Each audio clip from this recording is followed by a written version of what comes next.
जब भी बात आती है बड़ी यूनिवर्सिटीज की तो आपके मन में नाम आता होगा हार्वर्ड यूनिवर्सिटी, ऑक्सफोर्ड यूनिवर्सिटी या फिर स्टैनफोर्ड यूनिवर्सिटी, है ना। लेकिन अगर आज मैं आपसे बोलूं, आज से 1500 साल पहले एक ऐसी यूनिवर्सिटी थी जिसमें कि हर एक देश के स्टूडेंट्स पढ़ने जाया करते थे। आज से 1500 साल पहले एक ऐसी यूनिवर्सिटी जहां पर एंट्रेंस टेस्ट हुआ करता था, और एक ऐसा टेस्ट जिसको सिर्फ 20 या फिर 30% स्टूडेंट्स ही क्वालिफाई कर पाते थे। उस समय पर स्कूलिंग कॉन्सेप्ट नहीं था, लेकिन फिर भी उस यूनिवर्सिटी के अंदर सब कुछ था। यानी वहां पर एक स्टूडेंट एस्ट्रोनॉमी से लेकर फिजिक्स तक, मैथमेटिक्स से लेकर डिटेल्ड साइंस तक सब कुछ पढ़ सकता था। एक ऐसी यूनिवर्सिटी जहां की लाइब्रेरी 9 फ्लोर ऊंची थी और इतनी किताबें कि एक इंसान तो अपनी पूरी जिंदगी में पढ़ भी ना पाए। एक ऐसी यूनिवर्सिटी जहां पर एजुकेशन को रटाया नहीं जाता था, बल्कि एजुकेशन को चैलेंज करना सिखाया जाता था। और सबसे शॉकिंग बात यह है ना कि वो यूनिवर्सिटी कहीं और नहीं थी, वो इंडिया के ही एक ऐसे स्टेट के अंदर थी जो स्टेट आज के समय पर इंडिया की लोएस्ट लिटरेसी रेट के अंदर आता है। हां, मैं बात कर रहा हूं नालंदा यूनिवर्सिटी की। एक ऐसी यूनिवर्सिटी जो कि आज से 1500 साल पहले बिहार, इंडिया के अंदर सिचुएटेड थी। एक ऐसी यूनिवर्सिटी जिसके किस्से हर एक देशवासियों को पता थे। लेकिन यहां पर सोचने वाली बात यह है कि आखिर कैसे एक रात में वो यूनिवर्सिटी गायब हो गई, कैसे उस यूनिवर्सिटी को जला दिया गया, और आखिर क्या था उसका सच। आज समझेंगे डिटेल के अंदर the real story of Nalanda university. Nalanda वो जगह है कि जहां भगवान बुद्ध खुद आके बैठते थे। कि एकम समयम भागवा नालंदायम विहारादि पावारी गांब्रवने। आज नालंदा का ज्ञान जलकर राख हो जाएगा। आज नालंदा को नष्ट कर दिया है। अब कोई भी यह ज्ञान वापस नहीं पा सकेगा। हाय एवरीवन, मेरा नाम है प्रशांत। आज बात कर रहे हैं नालंदा यूनिवर्सिटी के बारे में। एक ऐसी यूनिवर्सिटी जहां पर 20 से ज्यादा अलग अलग देशों के स्टूडेंट्स एक साथ पढ़ने आया करते थे। तो इसकी कहानी स्टार्ट होती है 7th सेंचुरी के अंदर, जब चाइना के एक मशहूर ट्रैवलर जिनका नाम था स्वान संग, वो आते हैं इंडिया घूमने के लिए, और वो एक किताब लिखते हैं जिसका नाम था the great Tang records of western region. उस किताब के अंदर वो नालंदा यूनिवर्सिटी को बड़े डिटेल से बताते हैं, और वो कुछ ऐसे सच बताते हैं ना नालंदा यूनिवर्सिटी के बारे में जिनको सुन के हर एक इंसान शॉक हो जाएगा। तो वो बताते हैं कि जब वो नालंदा यूनिवर्सिटी के गेट पर पहुंचे तो गेट पे ही उनका पहला टेस्ट ले लिया गया। यानी जो गेट पे गेट कीपर्स खड़े होते हैं, जिनको हम द्वारपाल बोलते हैं, उन्हीं द्वारपाल ने उनका ओरल यानी वाइवा टेस्ट ले लिया। अब आपको लग रहा होगा कि आखिर एक द्वारपाल टेस्ट कैसे ले सकता है, तो वो कोई नॉर्मल द्वारपाल नहीं थे, वो होते थे वहां के स्कॉलर्स, जो कि बहुत सारे लोगों का गेट पे ही टेस्ट ले लेते थे, और उनमें से सिर्फ 20 से 30% लोगों को अंदर एंट्री दिया करते थे। उनके बाद एक और चाइनीज ट्रैवलर जिनका नाम है यीजिंग,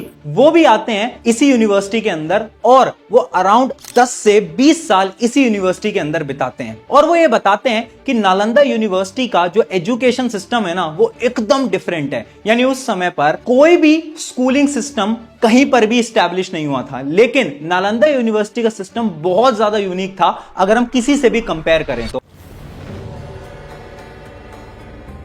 वहां का रूटीन पता है कैसा होता था? सुबह उठ के सबसे पहले मेडिटेशन कराया जाता था हर एक स्टूडेंट को। उसके बाद दोपहर में हर एक स्टूडेंट्स के लेक्चर होते थे, और लेट नाइट में हुआ करते थे उनके डिबेट कंपटीशन। यानी वहां पर चीजों को रटाया नहीं जाता था, बल्कि डिबेट के कॉन्सेप्ट से डिटेल में समझाया जाता था। वहां पर अराउंड 1500 से ज्यादा टीचर्स थे और 10,000 स्टूडेंट्स थे। यानी एक टीचर अराउंड 6 स्टूडेंट्स को कंट्रोल करता था। इसका यह मतलब है कि हर एक स्टूडेंट को प्रॉपर अटेंशन मिल पाती थी। यानी हर एक स्टूडेंट के पास एक पर्सनल मेंटोर हुआ करता था, जो कि उनके वीक पॉइंट्स को स्ट्रॉन्ग पॉइंट्स में कन्वर्ट किया करता था। अब मेरा एक सवाल आपसे है, अगर आप एक स्टूडेंट हो या फिर आप कभी अपनी स्कूलिंग लाइफ में थे, तो आप मुझे कमेंट करके जरूर बताना, क्या आपने कभी भी अपने स्कूल के अंदर ऐसा फील करा कि आपके वीक पॉइंट्स को आपके टीचर्स ने स्ट्रॉन्ग करने में मदद करी हो? यस या नो कमेंट में ऑनेस्ट ओपिनियन जरूर देना। क्योंकि अगर मैं अपना पर्सनल ओपिनियन बताऊं तो आज की हालत तो ऐसी है कि वीक स्टूडेंट्स पे तो कोई फोकस ही नहीं करता,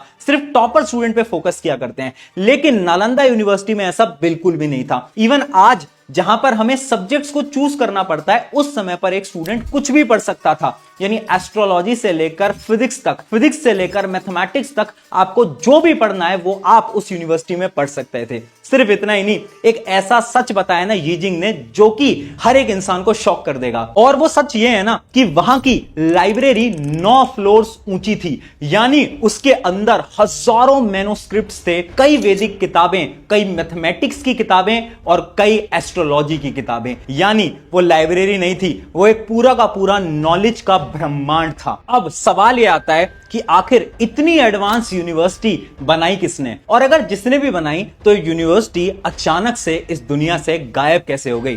तो इसके लिए आपको समझना पड़ेगा the history of Nalanda university. अब नालंदा यूनिवर्सिटी का जो नाम है ना, अगर आप शब्दों पे गौर करोगे, यानी ना, आलम और दा, इसका मतलब होता है the unstoppable flow of knowledge.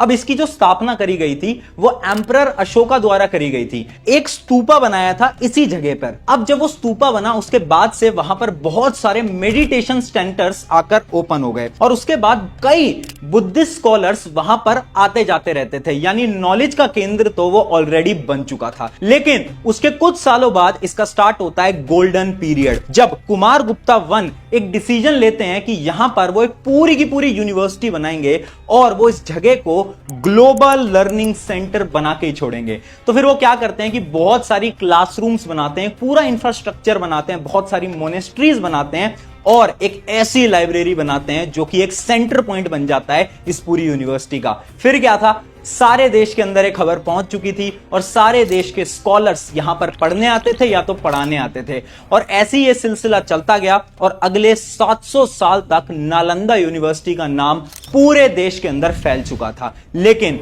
फिर शुरू होता है the destruction of Nalanda university.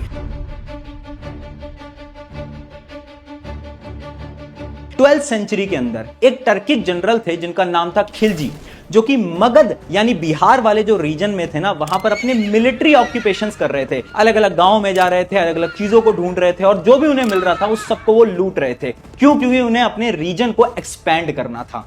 अब एक बहुत फेमस स्टोरी है खिलजी की जो कि बहुत लोग बताते हैं और आपने भी कहीं ना कहीं शायद सुनी होगी। तो एक बार होता क्या है कि ये जो खिलजी हैं ये बहुत ज्यादा बीमार पड़ जाते हैं। अब ये अपने बड़े बड़े हकीम को बुलाते हैं ठीक करवाने के लिए, लेकिन कोई भी हकीम इनकी बीमारी का इलाज नहीं कर पाता। अब वो इतने ज्यादा परेशान हो जाते हैं कि वो अलग अलग लोगों से राय मांगने लगते हैं कि आखिर मैं क्या करूं।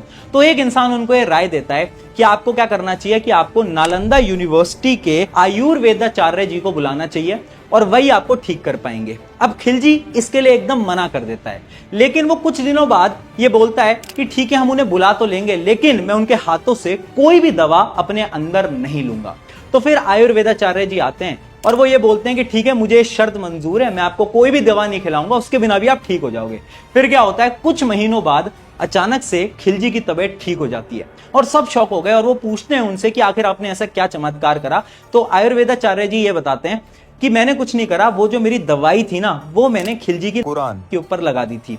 जब भी कुरान पढ़ा करते थे तो वो ऑटोमेटिकली उनके अंदर जाया करती थी और उस दवा की वजह से वो पूरी तरीके से ठीक हो गए। अब अगर एक कॉमन इंसान होता तो वो शायद आयुर्वेदाचार्य जी को कुछ पुरस्कार देता, इनाम देता, लेकिन खिलजी वहां पर क्या करता है कि खिलजी बहुत ज्यादा गुस्सा हो जाता है और वो ये सोचने लगता है कि आखिर ऐसी क्या दवाइयां हैं, आखिर ऐसी क्या टेक्नोलॉजी है जो कि नालंदा यूनिवर्सिटी के अंदर है, जो कि हमारे लोगों को तो बिल्कुल नहीं पता है। और वो उसी दिन ये सोचता है कि अब मैं नालंदा यूनिवर्सिटी को पूरी तरीके से खत्म कर दूंगा और वहां पर अपनी पूरी मिलिट्री को लेकर चला जाता है। फिर क्या था, उनकी पूरी मिलिट्री नालंदा यूनिवर्सिटी पे आग लगा देती है। वो 9 फ्लोर की एक लाइब्रेरी अगले 3 महीने तक जलती रहती है और उससे इतनी हीट प्रोड्यूस होती है कि जो आसपास के जो लेक्स थे, जो रिवर्स थे, सारा पानी गर्म हो चुका था।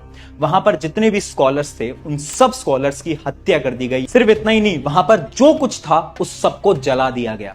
और यहां पर होता है the destruction of Nalanda university. Nalanda university अगले कई सालों के लिए गायब हो गया, ना वो किसी किताब में था, ना वो किसी पन्ने में, और दुनिया उस पूरी यूनिवर्सिटी को भूल चुकी थी। लेकिन 1812 के अंदर एक ब्रिटिश सर्वेयर जो कि बिहार के अंदर एक छोटा सा सर्वे कर रहे थे, उन्हें ना बिहार के एक रीजन में कुछ पुराने पत्थर मिलते हैं और जब वो लोकल लोगों से बात करते हैं तो उन्हें पता चलता है कि यहां पर तो बहुत सारी गुफाएं भी हैं और बहुत पुराने पुराने पत्थर भी हैं। और जब वो डिटेल में स्टडी करते हैं तो उन्हें पता चलता है कि यहां पर कुछ तो ऐसा था जिसको पूरी तरीके से जलाकर खत्म कर दिया गया था, और वो भी आज से कई साल पहले।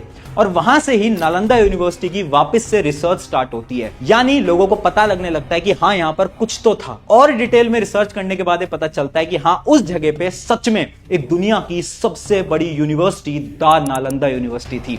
उसके बाद क्या था, ईयर 2010 के अंदर नालंदा यूनिवर्सिटी एक्ट पास किया जाता है, जिस एक्ट के अकॉर्डिंग नालंदा यूनिवर्सिटी का वापस से कंस्ट्रक्शन किया जाता है। Students gearing up for higher studies will soon have one more university to choose from. Nalanda, one of the world's most ancient universities in Bihar, is set to reopen in 2010. फिर 2024 के अंदर एक नई university बनाई गई वहां पर और उसका उद्घाटन करा गया। अब यह बात भी एकदम सच है कि जो पुरानी यूनिवर्सिटी थी और जो नई यूनिवर्सिटी है उसके अंदर जमीन आसमान का फर्क है। क्यों? क्योंकि जो पुरानी यूनिवर्सिटी थी उसके अंदर जो मैन्युस्क्रिप्ट्स थी वो आज के समय पर एग्जिस्ट भी नहीं करता है।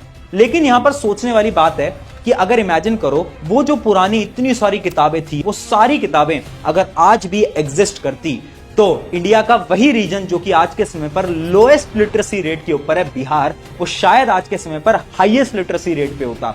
और वही रीजन साइंस, टेक्नोलॉजी, एजुकेशन को पूरे कंट्री के अंदर एंड इवन पूरे वर्ल्ड के अंदर एक्सपोर्ट कर रहा होता है ना। एकदम सोचने वाली बात। इस चीज से हमें यह समझ में आता है कि एजुकेशन को जलाया तो जा सकता है लेकिन उसे कभी भी मिटाया नहीं जा सकता।